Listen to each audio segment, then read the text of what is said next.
Olá, paz do Senhor Jesus.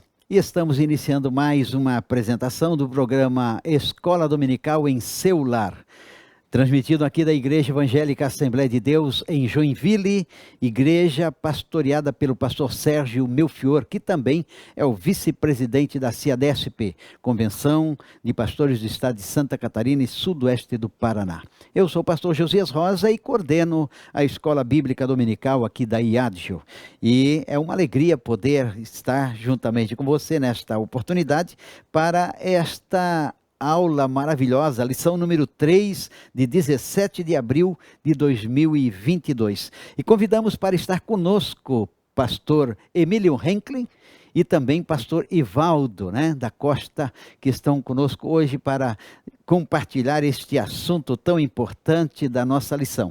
E eles neste momento estarão então fazendo a sua saudação. Paz do Senhor, pastor Josias, paz do Senhor, pastor Ivaldo, Deus abençoe. E você que está nos assistindo também, é um prazer estar aqui mais uma vez para compartilhar da palavra de Deus com cada um de vocês. Pastor Josias, a paz do Senhor, pastor Emílio, uma satisfação muito grande poder estar aqui nesse momento. Obrigado pela oportunidade. Muito bem, a nossa lição, ela está contida nesta série de ensinos que estaremos trabalhando durante todo este trimestre, que vai falar sobre os valores do reino de Deus, a relevância do Sermão do Monte para a Igreja de Cristo. Sermão do Monte que foi ministrado por Jesus e está ali escritos no capítulo 5 ao 7 do Evangelho segundo escreveu Mateus. E domingo passado estudamos sobre sal da terra e luz do mundo. E o tema de hoje é Jesus, o discípulo e a lei.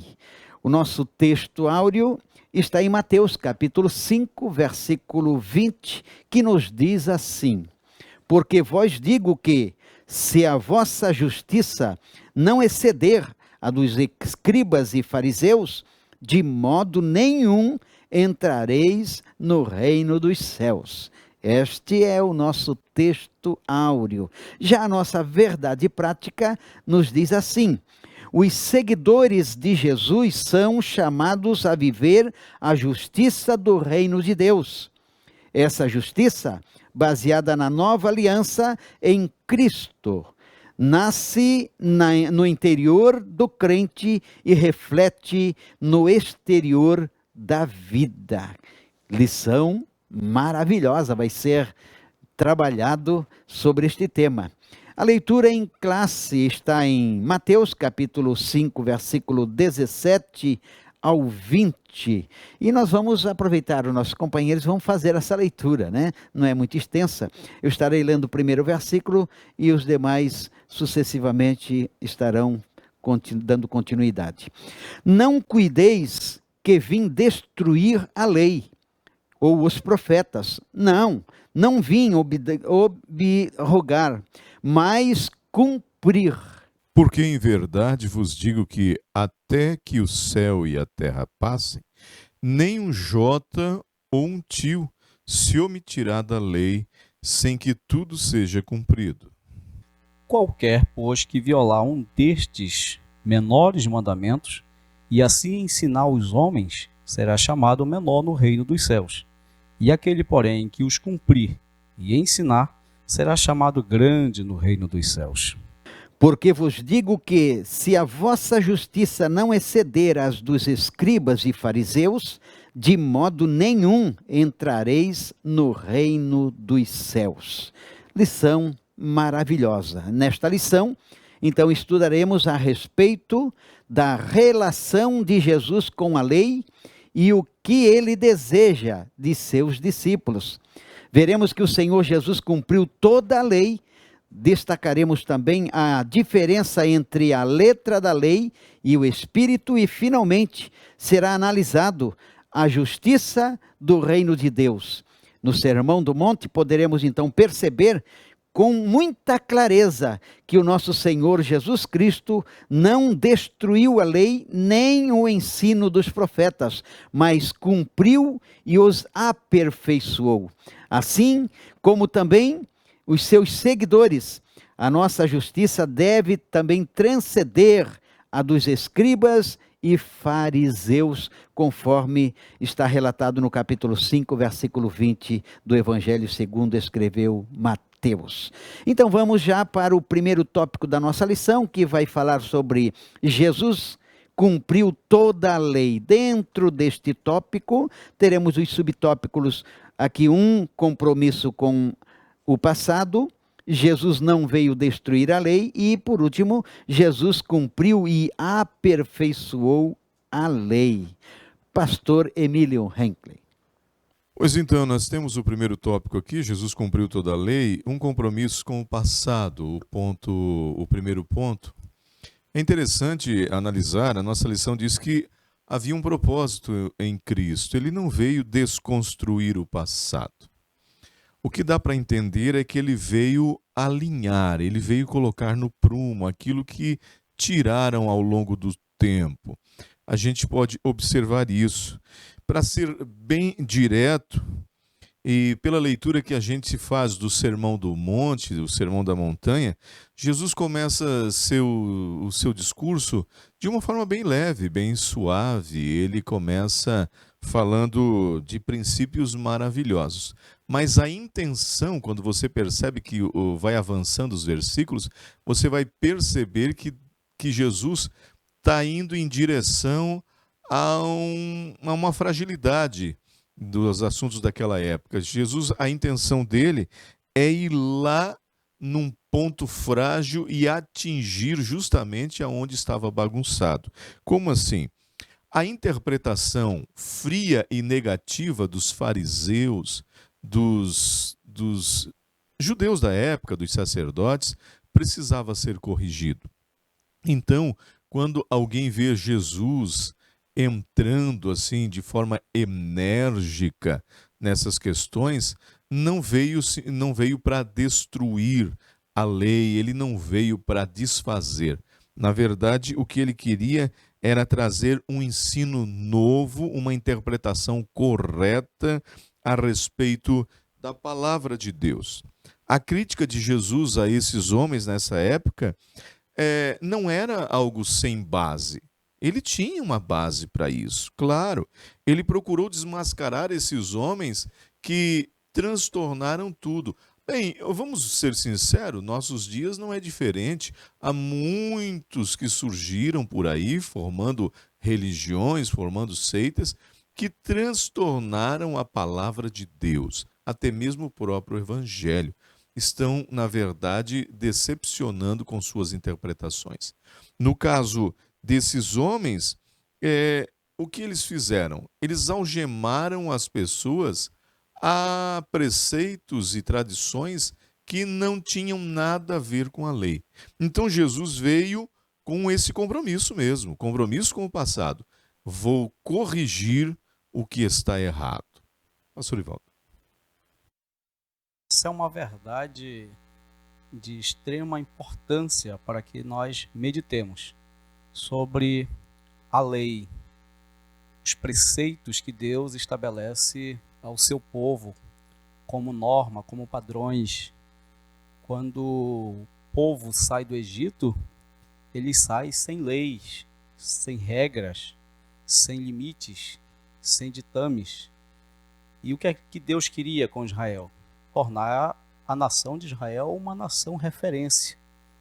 E não pode haver referência se não houver limites, se não houver parâmetros, se não houver normas. Daí a necessidade da existência da lei. E Deus estabelece a lei.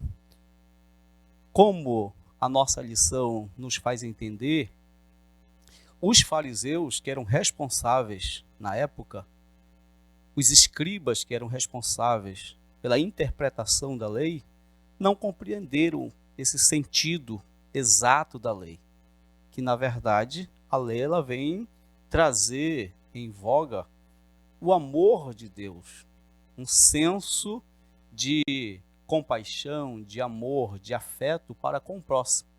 Todavia, os fariseus se apegavam apenas à letra deixando o seu sentido de lado, e por isso tornavam a lei, que veio para libertar o povo, veio para trazer normas, veio para trazer uma condição melhor de humanidade e de serviço a Deus, acabando por se tornar um fardo pesado ao povo de Israel. E aí Jesus vem justamente para tornar isso claro, essa justiça, essa vontade de Deus. E o que era a lei? Nada mais do que um conjunto de decretos e preceitos registrados por Jesus, por seus profetas e inscrito na Bíblia. Para quê? Para que todos aqueles que se apegam a esses escritos possam conhecer de fato a vontade de Deus, que é a sua justiça. Verdade. Ouvindo, eu fui levado àquela passagem em que o povo esqueceu tanto da essência desses preceitos de Deus, que o Senhor os chamou muitas vezes a atenção, dizendo: misericórdia quero e não sacrifício. Então, virou um verdadeiro legalismo e uma vida de aparência, mas o Senhor veio restaurar isso. Aí o ponto de número 2, pastor Josias, pastor Ivaldo, nós vimos aqui, ó, Jesus não veio destruir a lei. Mas se a gente analisar em algumas interpretações, muitos pregadores e até mesmo pessoas na internet, eles interpretam errado isso. Que Jesus veio e acabou. Não, mas você precisa analisar. Na época, haviam pelo menos duas interpretações a respeito desse conceito de Jesus. O primeiro é que Jesus veio dar continuidade à lei. Na cabeça de muita gente, ele veio dar continuidade à lei, que o evangelho seria a continuidade da lei, mas daquele jeito deles, tá? Daquele jeito. O evangelho viria expor a lei, a velha lei. Mas a segunda já vem dizendo: não, Jesus aboliu completamente a lei e introduziu a graça, dando a entender que o cristão não tem nada a ver com a lei, não tem nada a ver. Mas nós podemos dizer com certeza que Jesus não somente cumpriu a lei, além de cumprir, mais do que isso, ele deu uma honra sublime aos preceitos que Deus havia colocado. Aí eu estava ontem meditando e lembrando, quando ele curou o leproso, ele disse para o leproso: vai, mostra-se ao sacerdote, vai lá, paga a tua oferta. Aí quebrou muita gente ali. Ora, quem dizia que Jesus era contra isso, agora Jesus está mandando ele se mostrar aos sacerdotes e pagar o voto, a oferta, levar e oferecer o sacrifício. Que coisa tremenda isso. Então Jesus provou de várias formas. Ele fez muito mais que os fariseus fizeram. Ele fez muito mais que os escribas fizeram. Ele honrou mais a lei do que esses líderes. Eles acrescentaram regras que não foi Deus quem colocou. Eles colocaram preceitos ali e algumas atitudes que não foi Deus. Mas Jesus veio, cumpriu como deveria ser feito, usando de misericórdia, usando de amor, agradando ao Senhor. Neste mesmo ponto, o pastor Ivaldo pode fazer o seu comentário também. Destruir, desfazer da lei, né? Ao contrário, ele vem e cumpre. E a lei, mesmo na graça, ela continua tendo o seu peso, a sua necessidade. Porque quem revela o pecado? É a lei. A lei continua revelando o pecado. Se não tiver lei, não tem pecado. Porque o pecado é uma infração da lei. Então, a lei, ela continua tendo a sua importância. Todavia, Jesus vem para, de fato, mostrar esse sentido perfeito do que é a lei, né? O apóstolo Paulo ele vai dizer que a lei ela nos direcionou até Cristo, porque Cristo ele vinha como esse intérprete, podemos dizer assim, perfeito do que é realmente, ou do que seria a vontade de Deus para os seres humanos. E Jesus mesmo ele vai citar a lei. Mateus 22, 37 a 40, ele vai dizer: ame o Senhor, o seu Deus, de todo o seu coração, e de toda a sua alma, e de todo o seu entendimento. Este é o primeiro mandamento, o maior mandamento. E o segundo é semelhante a ele: ame o seu próximo como a si mesmo. Destes dois mandamentos depende toda a lei e os profetas. Ou seja, jamais Jesus entraria por esse caminho de se contrapor aquilo que já era a vontade de Deus, mas que até o momento estava sendo mal compreendido. Verdade. Então você observa o seguinte: dentro desse tópico, a gente aprende que, além de ele consertar com compromisso ao passado a lei de Deus, ele não veio destruir. Não veio destruir, e o 3 diz que ele cumpriu e ainda aperfeiçoou a lei. Jesus estava consciente do que viera a fazer. Ele sabia muito bem, como Messias prometido, ele teria de estar de acordo com a lei. Ele não poderia estar contra a lei. Afinal, a própria lei estava apontando para ele. Os sacrifícios apontavam para ele. Aquilo que era sombra no antigo se tornou realidade no novo. Então isso é interessante. Ele cumpriu tudo aquilo que os profetas asseveraram, falaram dele, coisa assim. Então, além de ter esse compromisso com o passado, observe bem, revendo aqui o nosso tópico, ele não veio destruir, além de cumprir, ele aperfeiçoou a lei também.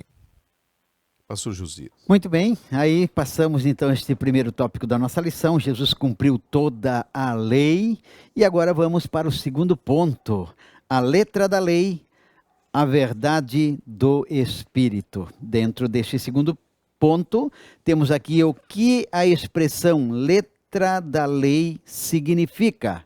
Segundo o subtópico, a perspectiva teológica da lei. E terceiro subtópico, então, a lei e a verdade do Espírito. Vamos lá com os nossos pastores. Aqui para começar, o que a expressão letra da lei significa? É interessante porque refere-se ao antigo concerto, com certeza, a antiga aliança, mas eu lembro muito bem, eu acredito que vocês devem lembrar, que houve um tempo daqueles que eram contra as escolas teológicas, pastor Josias, pastor Ivaldo, eles eram contra estudar, fazer teologia, alguns assim um pouco voltados para uma vida consagrada. Eles julgavam que um curso teológico acabava matando o pregador, né? Vocês lembram disso? Eu escutei muito disso. Eu não vou fazer porque a letra mata. Eles colocavam isso, interpretavam, na verdade, essa expressão de Paulo como que a letra mata. Então, eles não estudavam teologia, mas não é isso que Paulo está querendo dizer. A citação por Paulo, nós precisamos entender o seguinte, que ele está falando do contraste da letra com a vida que o Espírito dá, mas não a letra da lei em si. Analise isso. Não é a lei que Deus deu que mata, é a lei que o homem criou é que mata. As coisas que o homem criou é que poderia matar. Mas observe bem, por quê? Porque o sistema que eles colocaram era um sistema que, para poder ser salvo, teria que cumprir todos esses preceitos, e ninguém conseguiu fazer isso. Foi muito difícil. Apenas Cristo cumpriu a lei de Deus, a lei que Deus havia estabelecido. Mas sempre foi muito difícil. Mas então, Paulo está querendo dizer o seguinte: se você está esperando ser salvo pelos preceitos da lei, você não vai conseguir. Mas a graça, o Espírito de vida que vem de Cristo, é que vos vivifica. E Paulo ele vai tornar isso muito claro nos seus escritos e principalmente na sua epístola aos Gálatas, falando sobre essa questão da letra, né, como sendo a promulgadora de sentenças sem misericórdia por parte daqueles que usavam a lei, que se detinham como ensinadores, como professores, né, como guardiões da lei, que na época os fariseus se destacavam, né? Então, o que Paulo se refere quando ele fala isso? Ele está falando de normas, ele está falando de padrões, de ações que apenas cumpria aquilo que estava expresso na letra, sem se voltar ao sentido exato do que a escrita estava dizendo, né?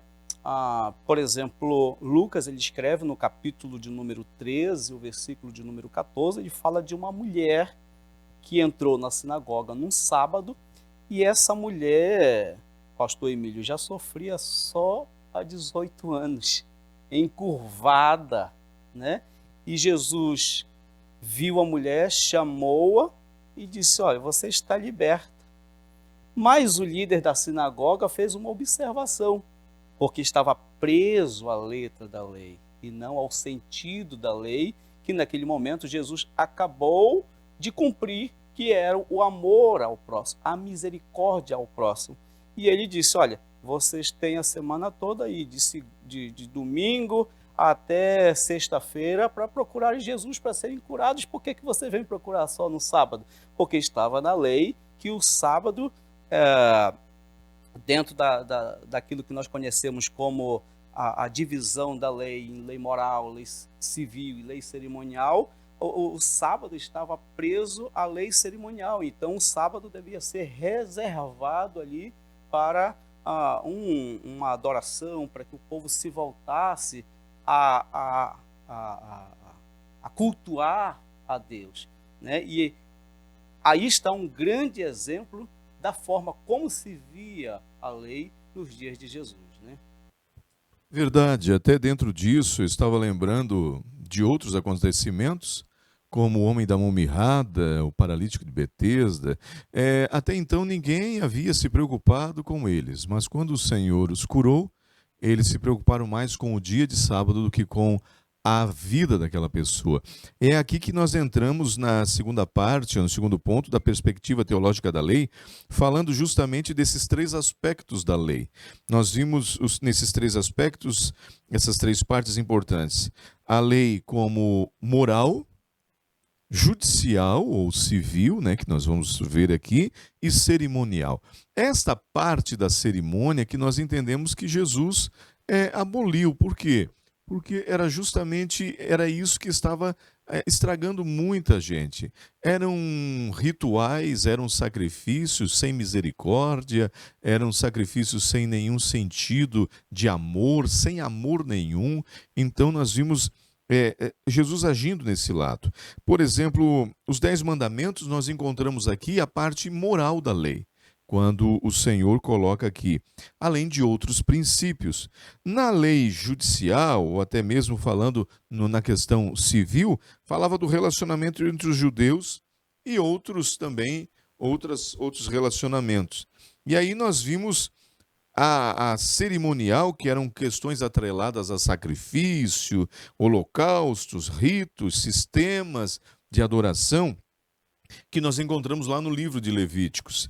Então é preciso que nós tenhamos um cuidado ao interpretar isso, estudar, numa perspectiva de que Jesus veio, cumpriu a lei, mas não se colocou na forma deles, o seu ritual, o ritual, a cerimônia. Jesus olhava mais para a alma das pessoas, a necessidade, o amor que tinha por elas, e aí nós entendemos que do lado divino, de um ponto de vista divino, Jesus fez o que tinha que ser feito na questão, na perspectiva bíblica e teológica. Compreende-se aqui anotado uma referência, por exemplo, ao Pentateuco, aos profetas. Ele envolveu tudo isso, ele fez citações do Antigo Testamento, fez questão de expor a palavra de Deus, e aí a gente vai entendendo logo que, de fato, Jesus não transgrediu em nada a lei, não obstante seus inimigos entenderem que ele era um transgressor. Aí nós vimos o ponto 4. Esse tópico ele é longo. Qual é o propósito da lei para os discípulos de Cristo, pastor Ivaldo? É interessante só fazer uma observação aqui, pastor Emílio, ainda no ponto de número 2, a maneira como, baseando-se no exemplo do jovem rico, como eles tinham um pensamento acerca da lei. Ou seja, cumprindo os ditames, cumprindo os parágrafos, isso aí já era o suficiente, a salvação já estava garantida. O jovem rico disse, Senhor, os mandamentos que você citou aí eu tenho guardado desde a minha meninice, desde quando eu era muito criança. E agora, o que me falta ainda? Como dizendo assim, bom, o que eu já fiz é o suficiente para eu alcançar a vida eterna. E aí Jesus vai confrontá-lo, né, abordando ali uma condição em que leva esse jovem a pensar, a refletir sobre desprender-se daquilo que tomava as suas emoções, os seus sentimentos, né, e refletir a maneira também como ele cultuava a Deus, que era de forma assim muito formal apenas dentro de um contexto de formalidade. No entanto, que quando Jesus diz, vai, vende o que tu tens, dá aos pobres, depois vem e segue-me, qual foi a postura dele? Foi de ficar triste. Por quê? Porque as emoções, os seus sentimentos estavam voltados mais aos seus bens materiais do que simplesmente a um culto a Deus, a uma devoção ao Senhor nosso Deus, né? Então isso é importante. O ponto 3, a lei e a verdade do Espírito. Nosso Senhor cumpriu todo o Antigo Testamento, obedecendo perfeitamente a lei, cumprindo os tipos, sombras, símbolos e profecias. A causa dessa realidade perfeita é a morte substitutiva de Jesus. Por isso, hoje os cristãos são declarados justos pelo mérito da obra de Cristo. Em conformidade com este evento salvífico, o apóstolo Paulo diz que a letra mata, mas o Espírito vivifica. Isso mostra que o novo concerto revelou-se na pessoa de Jesus, que gera vida e não mais na letra pesada da lei, que gera morte. Ou seja, de um código exterior de normas para um código interior e dinamizado na vida pelo Espírito, de palavras registradas em tábuas de pedras para palavras cravadas no coração. O Espírito Santo traz vida em Cristo e grava a vontade de Deus em nossa consciência e coração.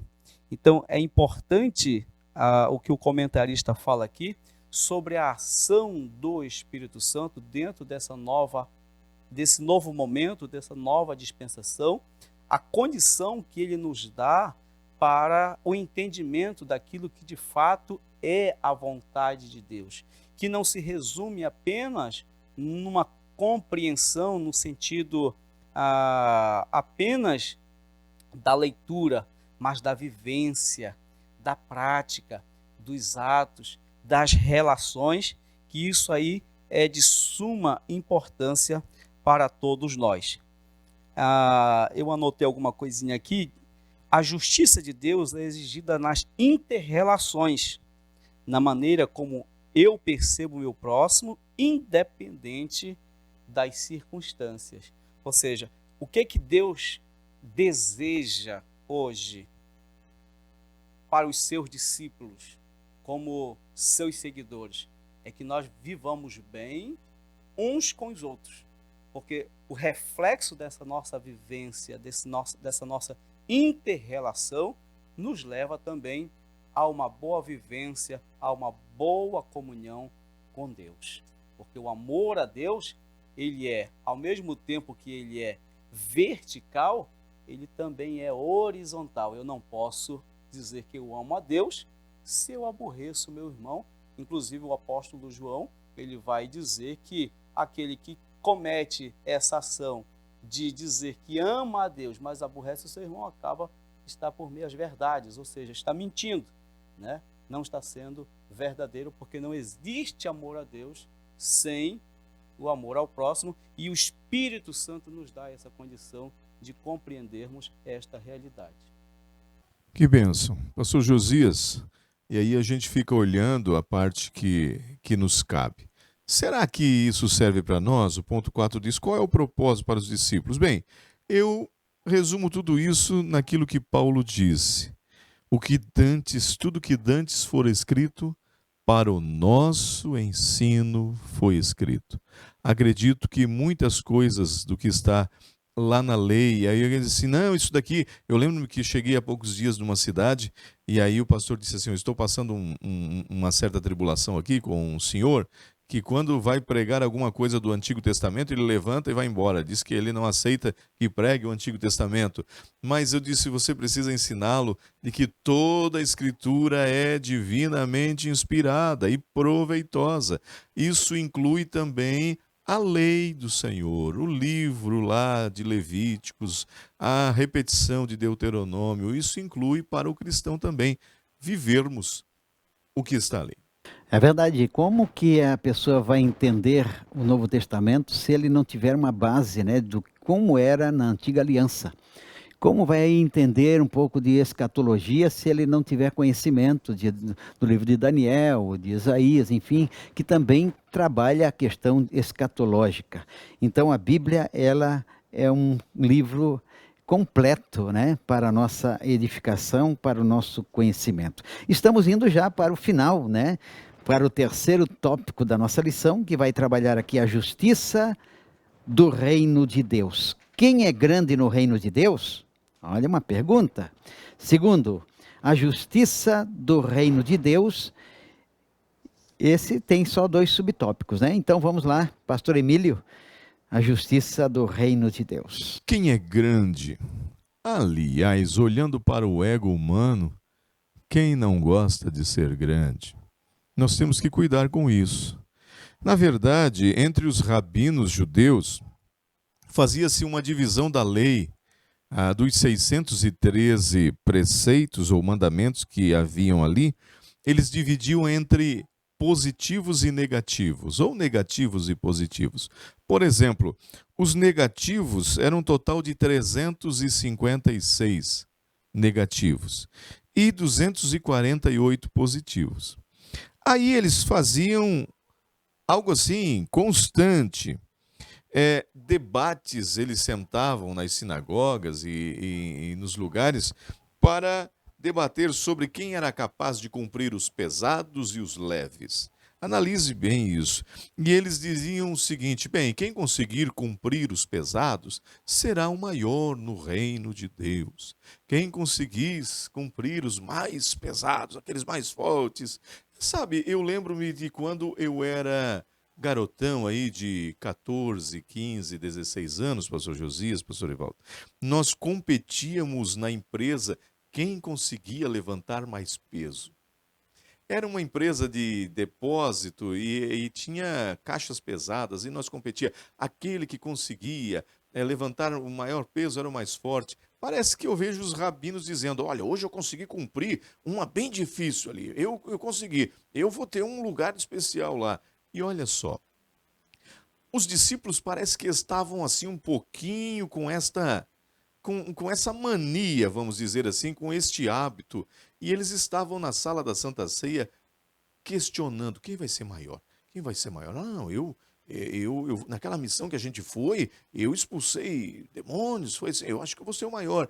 Aí Jesus pega uma toalha, cinge-se com a toalha, vai lavar os pés dos discípulos, houve um desconforto ali, porque estavam querendo posições, e aquele que era mestre toma o lugar de servo e vai lavar os pés dos discípulos. E Jesus termina dizendo, se eu, que sou mestre, fiz isso, vocês devem fazer também. Aí eu posso entender que o maior no reino de Deus não é quem sabe mais, não é quem fez mais teologia, não é quem venceu o leão, o urso, é quem é humilde, quem se humilha na presença do Senhor e dentro das bem-aventuranças é aquele que se comporta de forma totalmente dependente de Deus. Eu sempre costumo dizer que quem gosta de se portar como maior não segura mais na mão do pai, não pede mais conselho para o pai, não quer mais andar de mãos dadas com ele, não atravessa mais a rua, não quer mais o colo dele. Mas o menor depende do pai, quer o abraço do pai, que é o conselho do Pai, que sejamos os menores. Pastor Ivaldo. Essa medida de grandeza podemos observar pela manifestação do serviço que nós, como seus discípulos de Jesus, nós precisamos estar prestando. Mas como assim um serviço? O serviço por serviço? Não. A maneira como nós estamos desenvolvendo este serviço, né? A maneira como nós estamos trabalhando com qualidade ou sem qualidade. E eu diria que esta qualidade, ela se dá pelo reconhecimento do outro, da importância que nós precisamos dar ao outro. O pastor Emílio citou o ato de Jesus ali lavando os pés dos discípulos. Na verdade, não era necessário fazer aquilo, mas para dar uma lição, para tornar notório, porque Jesus era um grande pedagogo e ele tinha os seus métodos de ensinar e, de fato, eram ensinamentos porque produzia transformação na vida dos seus ouvintes. E ali ele traz para os seus discípulos e para todos os seus observadores uma ação de serviço, de prestar um bem ao próximo, de olhar para o outro e sentir compaixão e fazer algo pelo próximo. Certa vez, Jesus, pegando uma criança no seu colo, ele disse: aquele que não se tornar como uma dessas crianças não pode entrar no reino de Deus. Aí nós vamos analisar psicologicamente uma criança. Uma das características nobres da criança é a sua ausência de maldade. Ela até às vezes sofre, às vezes ela é até discriminada, mas isso não lhe desce ao coração. Logo, ela esquece e, se for necessário, ela vai agir com maior naturalidade com aquele que lhe ofendeu outrora.